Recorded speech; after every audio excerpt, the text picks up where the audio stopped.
भगवान परशुराम ने अपनी मां का सिर क्यों काटा? भगवान परशुराम स्वयं नारायण के 6वें अवतार थे, जिन्हें आवेशा अवतार भी कहा जाता है। उनके पिता महान ऋषि जमदग्नि तथा माता का नाम रेणुका था। वे अपने माता पिता का चौथा संतान था। एक दिन कुछ ऐसा हुआ कि उनके पिता ने उन्हें उनकी ही मां का मस्तक काटने का आदेश दिया, जिसके बाद परशुराम ने अपनी ही मां का सिर धड़ से अलग कर दिया। आज हम आपको उसी कथा के बारे में विस्तार से बताएंगे। एक बार परशुराम की मां रेणुका आश्रम के पास नदी में स्नान करने गई थी। वहां पर उन्होंने राजा चित्ररथ को अन्य अप्सराओं के साथ स्नान करते हुए तथा जल क्रीड़ा करते हुए देखा। राजा चित्ररथ दिखने में बहुत आकर्षक तथा सुंदर शरीर वाले थे। अन्य अप्सराओं के साथ उनकी क्रीड़ा को देखकर रेणुका का मन भी प्रफुल्लित हो उठा तथा वह उसे देखती ही रही। इसी कारण उन्हें स्नान करके वापस आने में देर हो गई। जब रेणुका स्नान करके वापस आश्रम लौटी तो उनके हाव भाव बदले हुए थे तथा उनके मन में अभी भी वही दृश्य चल रहा था। ऋषि जमदग्नि एक महान तपस्वी थे, तो उन्होंने अपने तप के बल पर संपूर्ण बात का पता लगा लिया तथा रेणुका का मन भी पढ़ लिया। यह देखकर उन्हें इतना ज्यादा क्रोध आया कि उन्होंने अपने सबसे बड़े पुत्र को अपनी मां का गला काट देने का आदेश दिया। उनका सबसे बड़ा पुत्र अपनी मां के प्रेम में ऐसा नहीं कर पाया तथा उन्होंने अपने दूसरे तथा तीसरे पुत्र को भी यही आदेश दिया, लेकिन वे भी ऐसा कर पाने में असक्षम थे।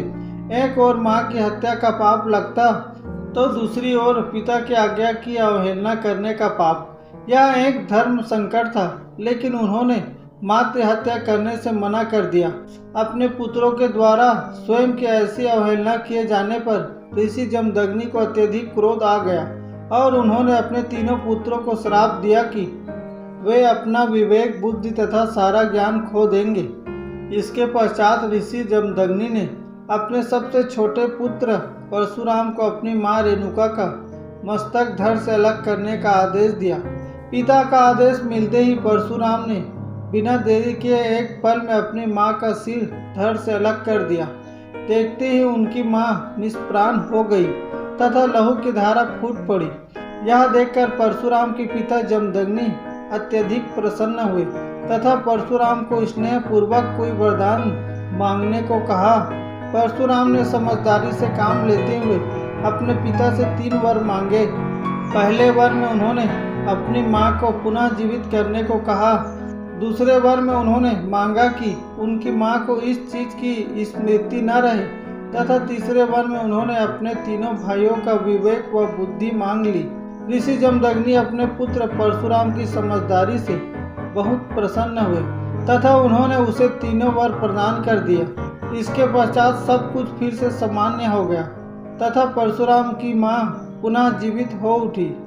हालांकि भगवान परशुराम ने अपनी मां रेणुका को पुनः जीवित तो करवा लिया था, लेकिन उसके ऊपर मातृ हत्या का पाप लग चुका था।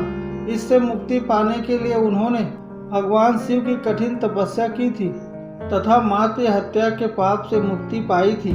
अगर आपको यह वीडियो पसंद आया हो तो प्लीज़ चैनल को सब्सक्राइब कीजिए। हम इसी तरह पौराणिक व शिक्षाप्रद कथा लेकर आते हैं। धन्यवाद।